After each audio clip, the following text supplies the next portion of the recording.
Member for Spadina, Fort York. Mr. Speaker, in my question to the Minister of Immigration on November 22nd of last month, I can only think that the minister's reply was not only to ignore the question, but to deflect from accountability for his failures with a personal attack on me and my staff that was as pathetic as it was transparent. And let's be honest, we all know that someone resorts to personal attacks when they can't defend a position based on its merits. And there's no defending this minister's complete and utter incompetence. To set the record straight, while I've gotten used to the minister's insults, I will not tolerate outright misrepresentations made against me or my staff, especially when I have evidence that categorically proves that my staff and I have made several representations to the minister. I'm going to have to interrupt the honourable member, and I know the honourable member does have an approved microphone, so I just want to make sure maybe the microphone be a little closer because there was no interpretation actually happening there. So I want to make sure the interpretation is up and running, and I'm just going to. Okay, we'll give it another whirl, and I will allow the honourable member to back up to the start. Thank you, Mr. Speaker. Mr. Speaker, in my question to the Minister of Immigration on November 22nd of last month, I can only think that the minister's reply was not only to ignore the question, but to deflect from accountability for his failures with a personal attack on me and my staff that was as pathetic as it was transparent. And let's be honest, we all know that someone resorts to personal attacks when they can't defend a position based on its merits. And there's no defending this minister's complete and utter incompetence. To set the record straight, while I've gotten used to the minister's insults, I will not tolerate outright misrepresentations made against me or my staff, especially when I have evidence that categorically proves that my staff and I have made several representations to the minister to assist my constituents and their families.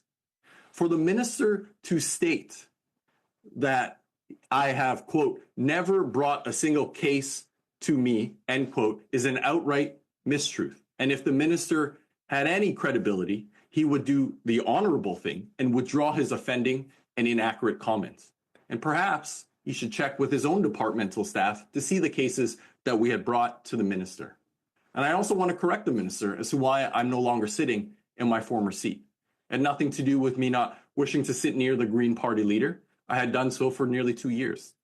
Mr. Speaker, I moved simply because, due to the addition of a new independent member, I would be sitting next to an MP that I personally feel does not share the same interests that I have for a democratic Canada. Mr. Speaker, the immigration minister would do well to review why certain members of his party's caucus no longer find themselves within it, and he may actually learn something from the exercise. Mr. Speaker, it was unconscionable for the minister to suggest that I only asked my question of his useless administration of the immigration department for my benefit.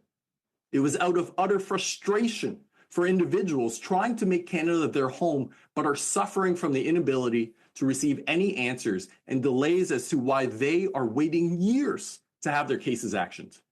Mr. Speaker, I have raised with the minister cases of doctors and skilled tradespeople, individuals who would contribute to building a better Canada for all Canadians, but who find themselves languishing in an immigration quagmire. Mr. Speaker, under his direction, the morass that is IRCC seems better suited to let the IRGC and other terrorists blatantly use and abuse our immigration and refugee systems in order to remain in Canada, rather than to help other people who would become contributing and law-abiding citizens. What an utter disgrace, Mr. Speaker, and it gets even worse. Due to this minister's incompetence, Canada is now facing heavy tariffs being laid on Canadian exports to the United States by the incoming Trump administration. And instead of bringing doctors to heal Canadians, they issue new passports to admitted human traffickers. Instead of prioritizing tradespeople who would build the homes we need, the immigration minister abuses his power and uses a ministerial intervention, not for a life or death situation, but to save a 5-time criminally convicted foreign national who boasted of foreign financing to blockade Canadian roads, highways, and pipelines. Mr. Speaker, it is high time for the minister to be dismissed by the Prime Minister before further damage is done to Canada and to those who not only want to make our country their home, but to help heal Canadians and build the homes we need. Therefore, Mr. Speaker, wouldn't the Parliamentary Secretary agree that the first step to fixing a problem is to acknowledge that we have one, and at the core of it is an incompetent minister with twisted priorities? Thank you, Mr. Speaker. The Honourable Parliamentary Secretary to the Minister of Services to Citizens. Thank you, Mr. Speaker. It's an honour for me to rise in the House and to answer my colleague's question. We've heard my colleague talk about personal attacks. He made personal attacks towards a minister. We've heard that he doesn't agree with our immigration system. Also, this attempt to scare Canadians about everything that could happen with immigration. But let me tell you how important it is for our government and for the department to not be able to discuss specific cases publicly. We can't discuss specific cases publicly, but I can talk about some of the major points when it comes to immigration. Each application has its own considerations. Each application,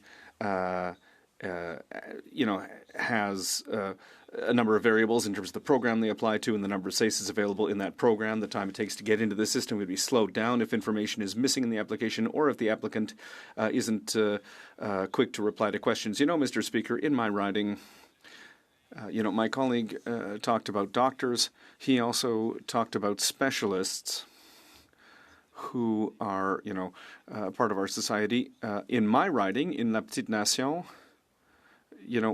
we have doctors who are there to support the community, who accept to stay in our rural community, but it's because of our immigration system, the immigration system we put in place, that communities like mine in La Petite Nation can have good doctors. And it's the same for our workers in the agricultural sector. They depend on everything that, we depend on them, rather, for everything that we eat in our plates. We know that there are our tourism sector as well.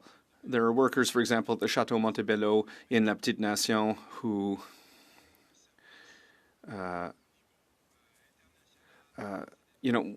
offer international level service thanks to the foreign workers that we have there.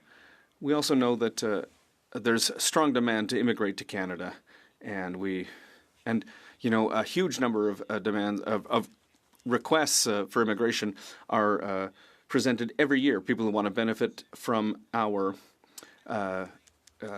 way of life, and we're working hard to meet the demand within the planned immigration levels. The department is meeting its goal of processing 80% of applications within service standards, including for citizenship, for high-skilled workers under federal jurisdiction. There's also provincial nominees and family reunification for spouses, partners, and children. It reminds me of Tony, my barber, who's working right now, who's, come to Canada from a country that's at war. So, our immigration system is there for people like them. Our plan is also to modernize and strengthen the system to make it more accessible while taking into account the lack of housing in Canada. So we also need to lower immigration levels, but we need to do it the right way.